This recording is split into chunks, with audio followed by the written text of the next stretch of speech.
Hei, hei, mana mīļo draudziņ! Šodien tev ir īpašs uzdevums. Tev jāsaspicē ausis, maz drusciņ jāpaberzē acis, lai labāk mani redzētu, un jāpakutina savs mazais deguna gals, lai varētu klausīties nākamo pasaku. Pasaku par mazo pūci un briedīti. Aiziet!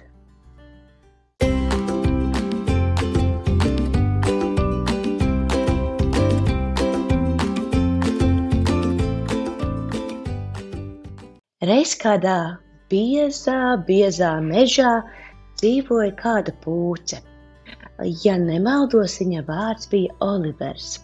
Olivers bija pavisam vēl mazs, ar maigu, mīkstu spalvu un lielām, platām, spožām acīm, kas mirdzēja mēness gaismā. Oliveram ļoti patika lidināties cauri koku zariem un skatīties mirdzošajās zvaigznēs un dziedāt skanīgas dziesmas. Jāteic, kaut arī mežā bija dzīvība uz katru soļa, Olivers ikdienu jutās ļoti vientuļš un viens. Kādā vēlā pēcpusdienā Olivers sēdēja koku zaros un vēroja pasauli.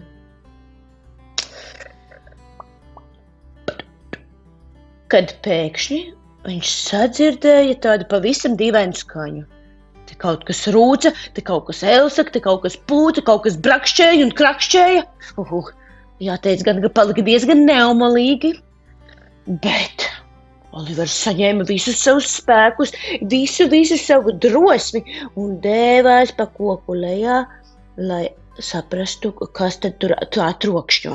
Olivers devās lejā un tuvojās krūmiem, no kuriem nāca skaņa.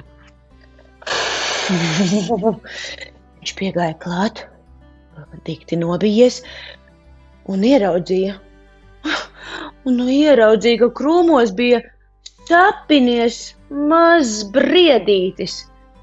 Ārprāts, kā viņš tur kūņājās, kā viņš mēģināja tikt laukā no krūmiem, bet bez pozitīva rezultāta. Olivers saprata, kaut kas ir jādara lietas labā. Viņš saņēmās. Labdien! Es esmu Olivers. Un, ja tu man ļausi, es tev labprāt palīdzētu. Es tev censtos palīdzēt. Jā.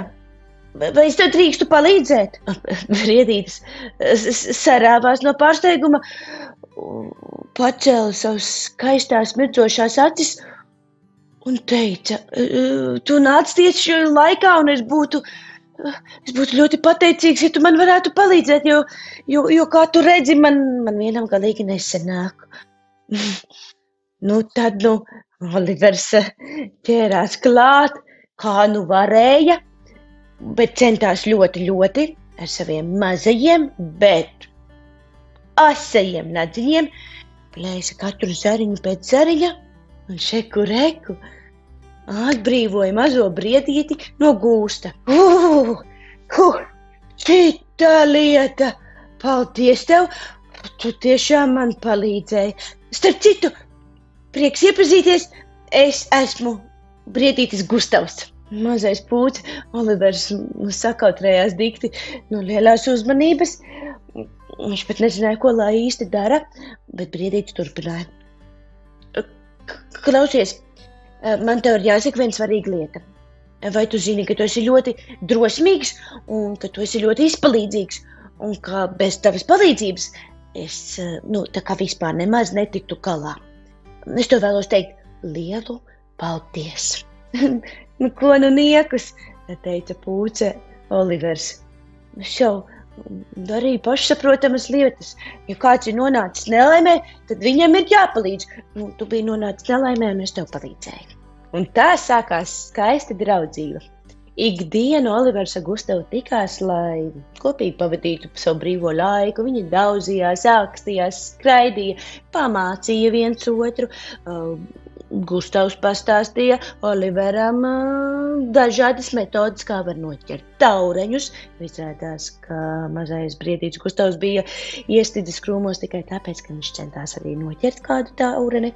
Savukārt Olivers pastāstīja Gustavam vislabākās vietas, kur redzēt visspožākās zvaigznes. Gāja laiks, pienāca rudens un arī augstā ziema. Draugiem bija jāšķirās un katram jādodās uz savu pusi, lai pavadītu ziemu siltumā.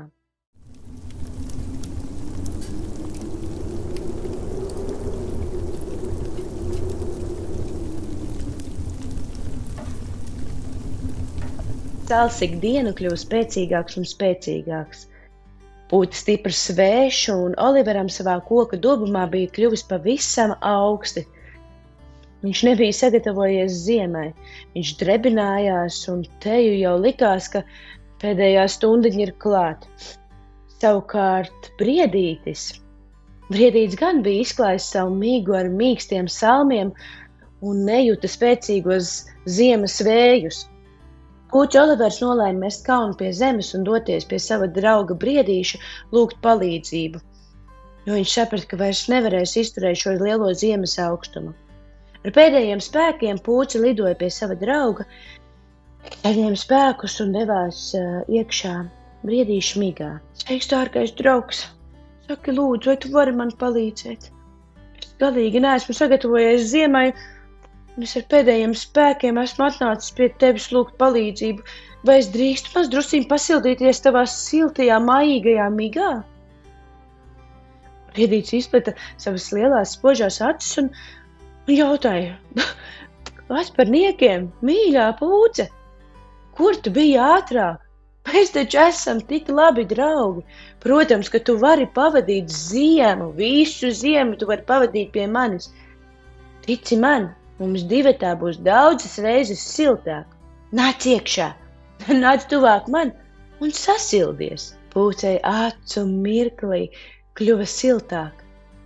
Un ne jau no istabā esošā siltuma, bet gan no tā, ka draugs viņam izpalīdzēja, ka draugs viņu neatgrūda. Tā no abi divi pavadīja visaugstākās ziemas naktis kopā, stāstot siltus un sirsnīgus stāstus, atbalstot vienam otru un esot patiesi labi draugi. Atceries, mīļais klausītāj, ka īsts draugs palīdz ne tikai priekos, bet arī grūtuma brīžos. Esi labs draugs! Paldies, mīļais draugs, ka klausījies pasaku. Man ir patiesi prieks tevi ik katru reizi satikt. Atā!